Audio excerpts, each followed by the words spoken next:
Welcome to the Navigating Cancer Together podcast. My name is Talea Dindy.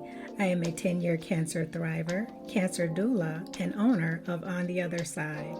I use my experience to help others get on the other side of cancer. This podcast is about sharing stories, resources, and information about all things related to cancer and wellness. I interview guests from all walks of life who are living with cancer, caregivers, and those who made it on the other side. Also, I talk with organizations, healthcare professionals, and experts in the health and wellness spaces who offer complementary and integrative care. Join me. We are in this together. Hello, and welcome to Navigating Cancer Together. My name is Talea Dindy, and today our very special guest is Melissa Buffalo. Melissa is an enrolled member of the Meskwaki Nation in Iowa and Dakota from the Crow Creek and Lower Brule Sioux tribes. She received her undergraduate degree in child psychology from the University of Minnesota, Twin Cities. She also earned an MS in Human Development from South Dakota State University. Melissa has over 15 years of experience working in the public health sector in a variety of different roles. She brings a wealth of knowledge to American Indian Cancer Foundation. As the CEO, Melissa is committed to working with and for tribal communities, both rural and urban, supporting our Indigenous people with opportunities to heal emotionally, historically, spiritually, and physically from the burdens of cancer. Melissa, thank you so much. It's a pleasure having you here with us today. Thank you. I'm excited to be here and share the work that we do here at the American Indian Cancer Foundation. Thank you. Thank you so much, Melissa, for your time. So let's just dive right in. Melissa, tell us a little bit about yourself. Yeah, so I always like to, and you did, thank you again for that wonderful introduction. And I always like to introduce myself in my Dakota Lakota language. So Ampektu Washte Tanyawahi, Melissa Buffalo, Imachi Apie, Michincha Nu Miunke, Kanji Wakpa, Oyanke Na, Meskwaki, Hematahan. So I just said in Lakota, good afternoon and welcome. My name is Melissa Buffalo. I am a mother of two. I'm an enrolled member of the Meskwaki Nation. I'm also Dakota from the Crow Creek and Lower Brule Sioux tribes. Thank you so much. Yeah. And, a lot of the work too that we're doing and, as a Native organization and the work that, our staff do and the commitment we have to our tribal nations, also honoring the land that we're on. And joining you from Minneapolis, we are on the Dakota land. And so also, up not too far up north is our Anishinaabe relative. So being thankful to be on this land and to be speaking with you today from these sacred lands. Thank you so much. And I love the way you introduced yourself. So thank you. The first time I heard you give that introduction, it really spoke to me. And I thought, what a wonderful way to honor your land and your ancestors. So thank you. And thanks for sharing that with us. Yeah. Always excited are thankful to bring those opportunities and, help others learn about, the land we're on and what we're doing and why we're doing it. So. Great. Can you please share your personal connection to cancer and how it has shaped the approach to the work that you do?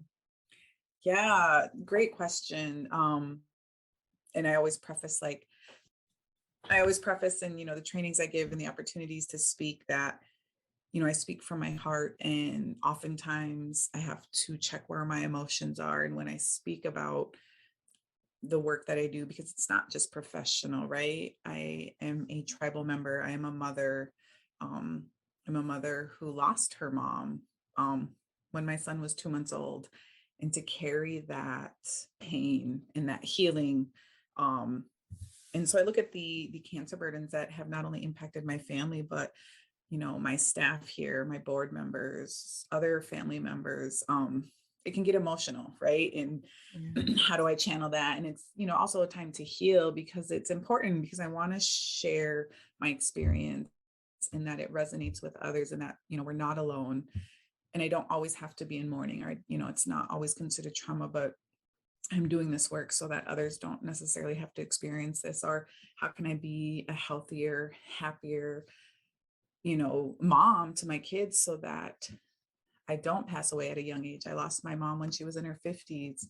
Mm, Cancer, you know, hit fast and swift. And, within 3 months, she was gone. And mm, it happened really fast. And to not be home and be by her side sometimes is very triggering for me.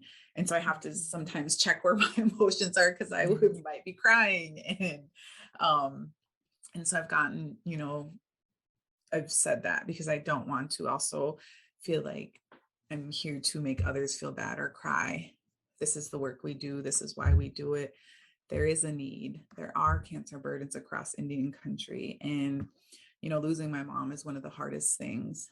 But I Mm, look at others, who didn't get to have 32 wonderful years with their mom, which I did. So thankful for that and the teachings and the lessons she gave me as a Dakota woman. To say that, like, she and my dad also were alcoholics. They mhm. smoked. She smoked Marlboro Reds. You couldn't have any stronger tobacco Yeah. going into her body. But then you look at the stress and the things she went through as a child, and why we lean on these unhealthy behaviors. And um to when she passed and when she got sick, my dad went cold turkey with drinking and was Mhm. smoking. And Wow. to know that you just like, how does his body not go into shock? And Mhm. he's been sober. He's been commercial tobacco free for 9 years, maybe more. And it's beautiful, right? I thank the Mhm. creator for my dad being here, because he is a cancer survivor. He is a cancer patient. He will have a monthly shot until he decides he doesn't want it. And his body can't handle it. And I look at my staff who have been impacted. One of my staff's siblings went through cancer at a really young age, and to be a survivor and to know that her cancer journey is always going to be with her. So how do we help others across Indian country be preventative in their healthcare, to know when there's a cancer diagnosis that their community, their healthcare clinic, their family have the resources, have the tools, have the words to support them in a culturally whole way, right? Mm. So that what your journey is about to be, you're not alone. Yes, yes. And I'd like to start off by saying, I'm sorry about you losing your mother. And on the other hand, I'm happy that you still have your father with you and he's doing the best that he can. And he was able to get over some of the things that maybe weren't so healthy for him. So it's always tough, though, whether you experience cancer yourself as a cancer patient, survivor, or if you've lost a loved one or you've seen a loved one go through it, that stays with you. Mm-hmm. And I can really relate to what you said about being emotional because people that I don't even know, if they pass away from cancer or if I hear that someone has cancer, it's like something just goes all through me. And Mm-hmm. it's like, oh wow, and you do have those emotions because it is very triggering. And it doesn't matter how it impacted you, you Right. still feel that when you hear that even a stranger, has got that diagnosis or they've lost someone. So I Mm-hmm. can totally relate to that.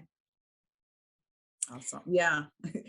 Not awesome. Like, right. It's that being so sorry. It's That's my okay. go-to word. Like, being able to relate to another human is beautiful in that we're not alone. And so I'm, again, whether or not as a native cancer survivor or not, like, there are similarities in ways that we can all support one another. Mhm. I think it's so important to have an organization like ACAF because there's so many misconceptions about Native people and Indigenous people. There's not a lot of education about, your cultural beliefs and things like that.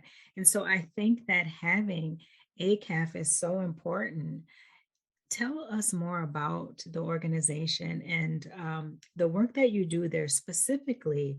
How do you help people in a holistic way where they can honor nature, honor their culture, Mhm. and all of those different things? Yeah, and I think what I love about the work we do, right, and why I'm so blessed and honored to lead this wonderful organization and have amazing staff is that we, ACAF really operates within the belief that our tribal nations have the wisdom and the solutions to address those cancer inequities, right? Sometimes, oftentimes they might be seeking that organizational capacity, sometimes, that expert input that's not cultural, but, can be grounded in that or that systems knowledge, and some of those resources, right? So we support some of those community-based interventions, that engage our community members, our leaders, our healthcare providers, those that work in the community, to bring about effective cancer solutions. And we also do this in a way that builds upon that partnership, right? And that increases the capacity of tribal and urban communities to really improve the overall health of our community members and our relatives, and that we can reduce those cancer burdens. We can look at those barriers and we can find a collaborative way that we can, what is realistic for this community and will it work in another community? No, let's make adjustments. Let's, lean in on their knowledge, because this is their community, this is their knowledge, they have that knowledge and awareness, and we do our best to raise that up. Mhm. And we really focus on three key strategies to achieve our vision and mission. So again, how are we bringing attention to the cancer burdens and those solutions, and then two, how are we advancing capacity through training, technical assistance, and those culturally tailored resources? And Mhm. then how do we identify solutions to cancer challenges? And we know that we do this in partnership with health departments, with larger healthcare systems, right? Mhm. With community organizations that might not think they have a role in addressing the cancer burdens or the preventative side, but it's like, how can we be innovative? And I think the pandemic has pushed us to somewhat think innovative too, while dealing with a pandemic and wanting to protect our relatives during this unknown scary time that we're all facing. Mhm. And that's such important work. I just love what you do there. You mentioned burdens. So, what are some of the burdens that American Indians face? Yeah.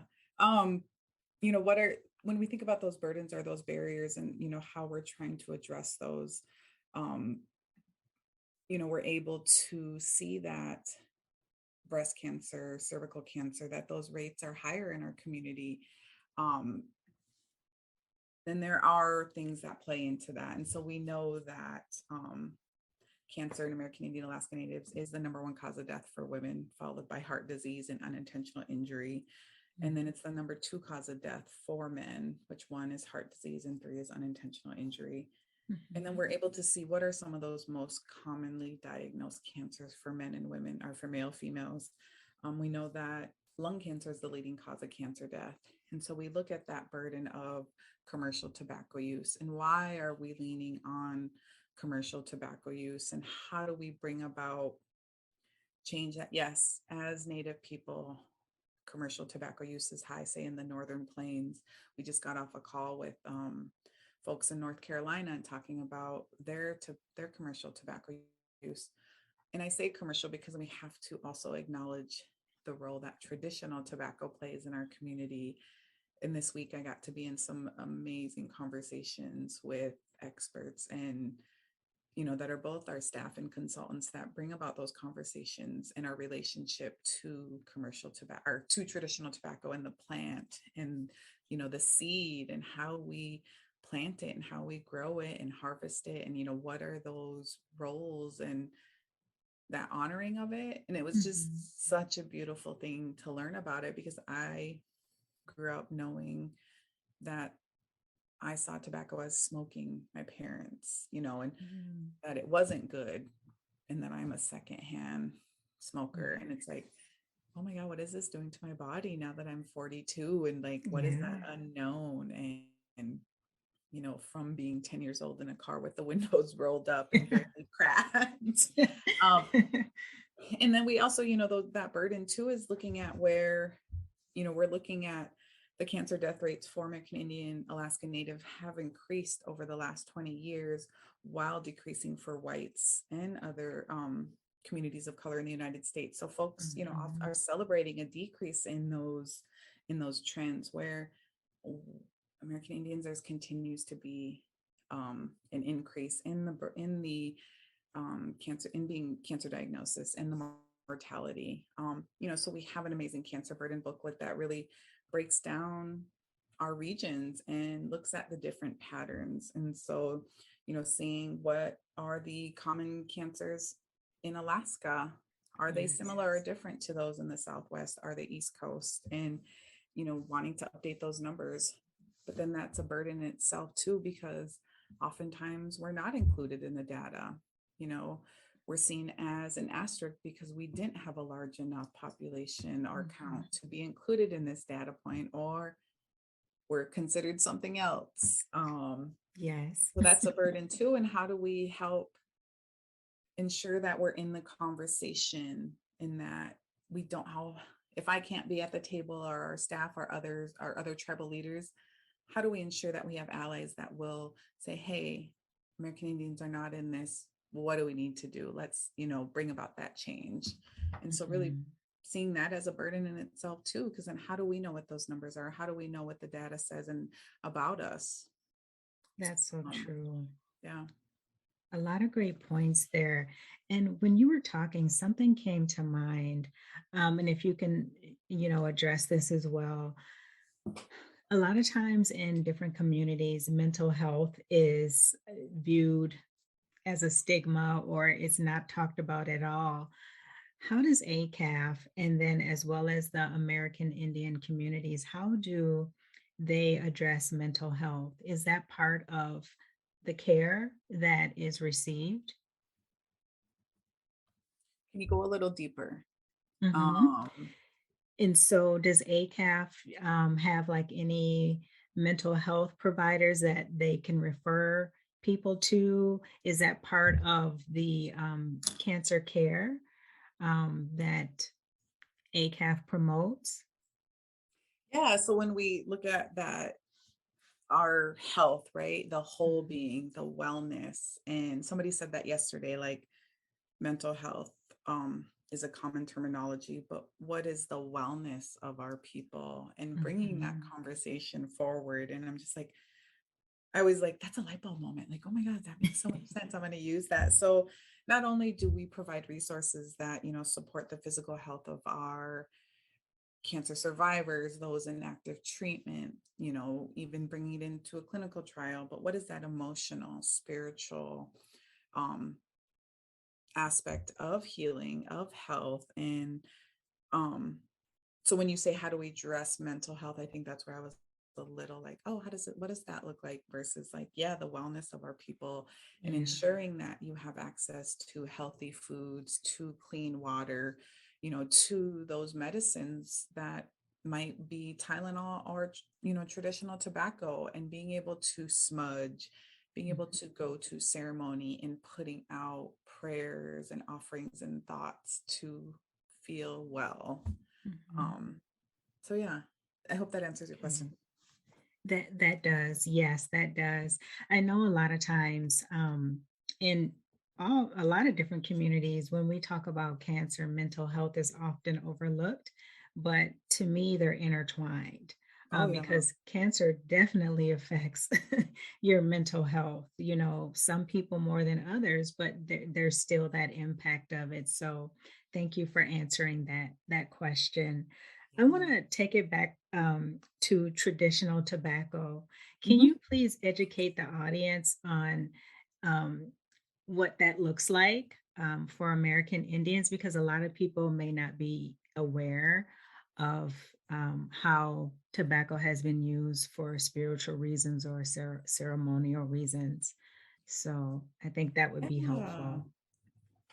So again, we look at that commercial tobacco as what is the plant that's been altered, that's been harvested, prepared, and used for inhaling, for smoking, right? Mhm. And then we look at traditional tobacco as a plant, as medicine, and you know, it's not inhaled, it's not smoked, it's something we offer back to the land, to our earth, or we offer it to a friend and we pray. Um, and so when we think about that use of, when we use our traditional words, chanshasha in Dakota, or asema in Ojibwe, um, it's, or we look at sage and sweetgrass and we use it to smudge, and we burn it and offer it to cleanse our body, to cleanse those around us. And, being around others when you're smudging or praying, and just the connectedness that we have as Native people to be able to have the ability to use this, because there was a time when traditional tobacco was not allowed, or other, ceremonies within our people. And it took a policy to bring it back, that we could practice our traditional ways. And so it, I think there are those keepers and those knowledge keepers that have had this information, and to be able to know that like, how do you speak about it, because it wasn't allowed. And so now to see this abundance, or maybe it's always been there and it's just more around me now, that we can learn about those plants, right? We can learn about the medicines and how we see it in a healing way, versus uh, an opportunity to smoke and impact our health in a negative way. Mhm. Thank you for explaining that. I just think that it's, so important for the audience to have that education as well. So thank you. That makes a lot of sense to me. And like you said, being able to honor your traditions, but then also finding that balance where it's not done in a way that it can harm you or harm your health. So very Yes. important. Yes. So, can you please tell me about some of the barriers that tribal nations face in accessing cancer screenings? You and I both know that those cancer screenings are really the first step, or maybe the second step after education, but those cancer screenings are so important in catching cancer early and really saving lives. So, what have been some of the barriers that you've seen for American Indians? Yeah, I think there's two ways we can look at this, right? What are those individual barriers to prevention and to care? And then what are those community and system levels? And then to just feel overwhelmed when you're like, oh my God, these are the barriers working against me. But what is low awareness of cancer risk, right? Do we have enough information out there to raise awareness and education on the importance of cancer prevention? And these are your risks, right? Like um lack of regular physical activity, knowing your family history, that mistrust in the healthcare system, which, again, that community and system level. Do Mhm. you have access to diet or food that is high, or that's, high in fiber, fresh fruits, vegetables? Where do you live? Are you in a rural community? And, a lot of times some of our reservations are not considered rural, but frontier, which is an even Yes. more impact of beyond being rural. Low awareness of those screening options. you know Even for me, sometimes I'm like, wait, what is the age for this? Remind myself, like, what does the USTSPS say? Like, um, and are those realistic for everybody? They might be realistic for True. the majority of the community or the United States or the world, but is that a reality for American Indians? Is it? And so I look at, you know, I have two aunties that are breast cancer survivors that were both diagnosed in their late 40s. Oh, And is 45 realistic to know we should start screening, versus, hey, I have a concern at 30. Is my insurance even going to cover it? that's Um, right. is there distrust of the medical system and research? Research can be a very touchy subject for many communities of color, not just American Indians. Um, Mhm. And so to like balancing that Western science, Western medicine, and building up knowledge on health and what that is and that access to it. Another individual barrier I think is a big one is that fear of those screening tests and those results. Sometimes it's like, nope, Yes. not even going to think about it. Like, I'd rather the unknown. And that's that anxiety, right? Like, Mhm. I feel something, but nope, just going to ignore it. Yeah. Um, and then what are those health beliefs that may conflict with prevention practices, right? Like, again, nope, if I go get a cancer screening, then I'm going to have cancer. So how do we Right. remove those barriers and how do we address those in a way that is real and effective? And so that's why we really do this work in partnership with our communities. So those were some of the individual Mhm. barriers. And so when we look at that community and system level, underfunded urban and tribal health systems. We know that the Indian Health Service is set up for primary care and not so much preventative care. So how are we working Right. with, folks at that federal level within DC, the regional heads? Like, how are we helping them to see this need to be preventative in healthcare, but also knowing that there's so many X amount of dollars that are designated to Indian Health Service? Um, not just underfunded, but under capacity. Do we have clinic Yes. staff that can work to have a reminder system? Are there folks in the clinic that can talk about screening options, reminders, little conversations that necessarily don't have to be with the nurse and the provider? Those high Mhm. rates of poverty, if you're in day-to-day mode or in poverty, you're probably not thinking about breast cancer or screening. And to think you have to take care of yourself. And then do you have kids? Do you have a family? Do you have a grandparent or a parent you're trying to take care of as well? As Native people, we often live in multi-generational homes. I look at my little sister that has two kids of her own, and my dad lives with her. So ensuring that he's always taken care of. And I think we don't realize caring for adults is way different than caring for a newborn and that Yes. worry. Poor access to healthcare due to low rates of health insurance. We have those conversations. Are we in a state that has expanded Medicaid? Um, so one, it's that thought like, right, cool, I'm ready for this cancer screening. Like how many Yes. people say that, but then it's like, here's door one. Right. Do you have insurance? Here's door two. How do you have a ride? Is somebody going to take care of your kids? Like, Yeah. so we look at our patient navigators and, how are we navigating folks through sometimes a really messy set of Yes. doors to get through the room to screen my breast, and that's scary and that's a Mhm. lot. And so then you just give up, right? Because it's like, I Yeah. don't have time for this. Yes. So how do we help our clinics and our communities to really remove and reduce those barriers? And sometimes it's not as an easy fix. And those are the conversations we have. A limited availability of prevention programs. We look Yes. at those drop in screenings due to the pandemic. It it scares me and makes not scares me, but it's Mhm. like, what are those numbers? What are those rates going to look like in 2 to 5 years for our relatives across Indian country that are 45, 60, and we could all say we're being healthy. And that's the scary thing with cancer. Like, if it's Mhm. not a screenable cancer, like, how do I be How do you know? active? Mhm. Where I'm comfortable. I love my provider.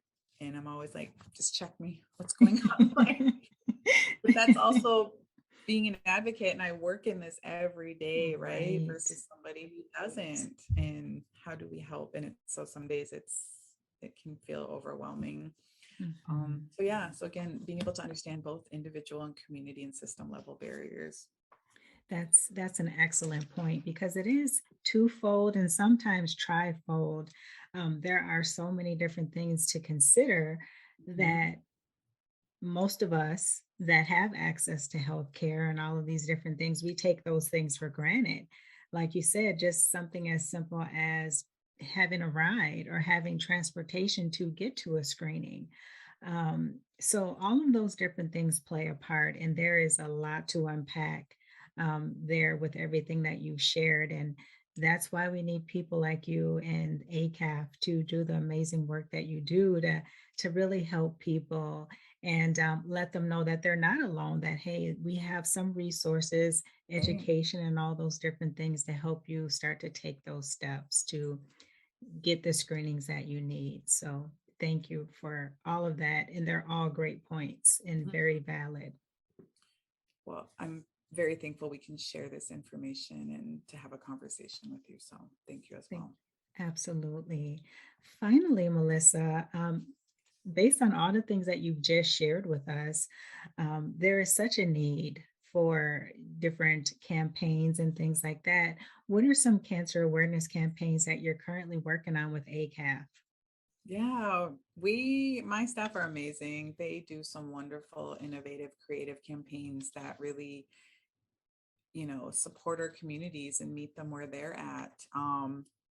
Right now we're finishing up November, which is Lung Cancer Awareness Month. And, Mhm. we call this month Sacred Breath Awareness Month, right? Being able to Mm. honor our lungs, to think about breath and the opportunity, the privilege, the air we breathe in. Where are we? And so this year we did our first collaboration with Red Earth Running Company, and too, as a nonprofit organization, we also do fundraising. So how do we build that in within our campaigns to raise funds to really support our tribal communities and to raise awareness and educate on the importance of screenings, on survivorship. And so we held our first, which is ending tomorrow, Sacred Breath Run. So, we really wanted to encourage everyone across Indian country and our allies to walk, run, jog, skip a mile, a 5K, a 10K, a half marathon. And, I think social media has really shown how many Native runners there are across Indian country. So seeing how many folks have signed up for those 6 miler and 13 miles, but then, those that aren't part of it every day can walk a mile with their loved ones. And, we had 300 runners, I believe, Wow. register for this run. And it's exciting. It just makes me love the work we do, right? And Mm. the work we're doing and the alignment we have with a running company, right? And the impact that Dirk and Lanice, the two co-founders, the connections they have to cancer and what they want to do as parents and be around for their loved ones and their grandchildren down the road. And so too, as we look at sacred breath, also again that importance of the difference between commercial Mm. and traditional tobacco. What are our lung screening options? Are you a smoker? How do we, bring about um, that screening option? Right now, we are planning for January, which is Cervical Cancer Awareness Month. Our campaign is Turquoise Thursday. Mm. In the past, we've done things as a pappy hour to be able to normalize conversations of getting a pap, knowing that there's a procedure with your vagina and having that comfort and saying and normalizing that, because sometimes you're like, oh, like, that's the word I'm Exactly. about to say. And, Can I say you that? know, I know I thought about that. And March is colorectal cancer awareness month. What is that procedure? And conversations we've been having lately is like for men, and we look at to the historical trauma, or say boarding school. We look at so Mm. many of our grandfathers and uncles and that generation that attended boarding school, and what was the physical and sexual abuse of Oh, these men by staff, priests, nuns in the boarding school.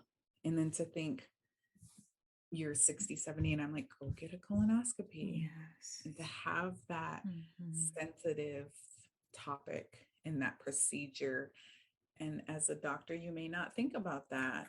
Like you're probably Great not taught, point. you're not taught that in med school. And so Mhm.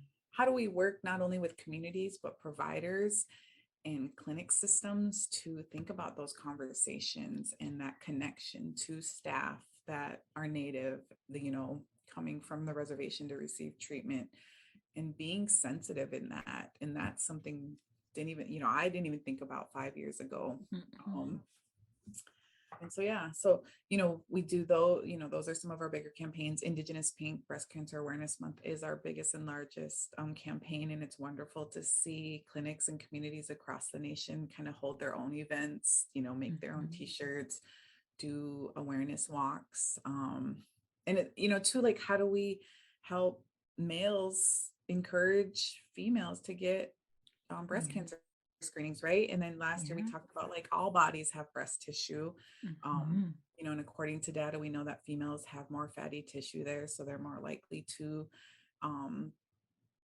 have a cancer diagnosis. So how do we be preventative, and how can we normalize that conversation and that procedure as well? Yeah. So yeah, a lot of amazing campaigns that, aim to raise awareness, to educate, and to get our loved ones screened for specific cancers at an early stage.